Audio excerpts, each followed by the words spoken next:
പത്തനംതിട്ട അടൂരിൽ ടിപ്പർ ലോറിക്ക് പിന്നിൽ ബസ്സിടിച്ച് അപകടമുണ്ടായിട്ടുണ്ട്. 15ഓളം പേർക്കാണ് ഈ അപകടത്തിൽ പരിക്കേറ്റിട്ടുള്ളതെന്നാണ് വിവരം. വിശദാംശങ്ങൾ സന്തോഷ് നൽകുന്നുണ്ട്. സന്തോഷ്, ഈ അപകടം എപ്പോഴാണ് ഉണ്ടായത്? ഇന്ന് പുലർച്ചെയോടെയാണോ ഉണ്ടായത്? അതുപോലെ തന്നെ ഈ ഇപ്പോൾ 15ഓളം പേർക്ക് അപകടത്തിൽ പരിക്ക് പറ്റിയിട്ടുണ്ടെന്നാണ് വിവരം. എന്തൊക്കെയാണ് വിശദാംശങ്ങൾ?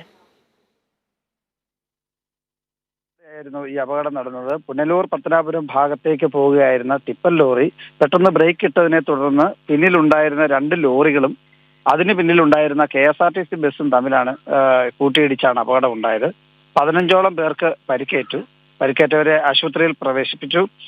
KSRTCയിലെ യാത്രക്കാരനായ അജി എന്നയാൾ അപകടത്തിൽ ബസിന്റെ സീറ്റിനടിയിൽ കുടുങ്ങി. ഇയാളെ പുറത്തെടുക്കാൻ നന്നേ ശ്രമിക്കേണ്ടതായി വന്നു. ഫയർഫോഴ്സും സേനാംഗങ്ങളും സ്ഥലത്തെത്തുന്നതിന് മുമ്പ് തന്നെ മറ്റ് യാത്രക്കാരെയും അപകടത്തിൽ പരിക്കേറ്റവരെയും എല്ലാം നാട്ടുകാർ ചേർന്ന് ആശുപത്രിയിലേക്ക് കൊണ്ടുപോവുകയായിരുന്നു. അനുജ, അവസ്ഥ ആർക്കെങ്കിലും ഗുരുതരമായി പരിക്കേറ്റിട്ടുണ്ടോ? ഇവരെ ആശുപത്രിയിൽ പ്രവേശിപ്പിച്ചു എന്ന് പറഞ്ഞു. ഇവരുടെ ആരുടെയെങ്കിലും നില ഗുരുതരമാണോ? അങ്ങനെ എന്തെങ്കിലും വിവരങ്ങൾ ലഭ്യമാണോ? പരിക്കേറ്റു. ഇവരിൽ ആരുടെയും നില ആ നിലയിൽ ഗുരുതരമല്ല. ഈ അജി എന്ന ഒരാളെ ബസിന്റെ സീറ്റിനടിയിൽ നിന്ന് എടുക്കുന്നത് കുറെ പ്രയാസപ്പെട്ടെങ്കിലും നിലയിൽ ആരുടെയും നില ഗുരുതരമല്ല.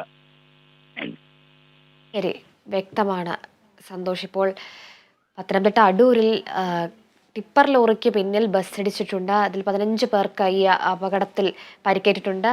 നിലവിൽ ആരുടെയും ആരോഗ്യസ്ഥിതി ഗുരുതരമല്ല. ഇവരെ ആശുപത്രിയിൽ പ്രവേശിപ്പിച്ചുവെന്നാണ് വിവരം. നിയന്ത്രണം വിട്ട ബസ്സാണ് വന്നിടിക്കുകയായിരുന്നു എന്നാണ് വിവരം. വിശദാംശങ്ങൾ നൽകിയത് സന്തോഷാണ്.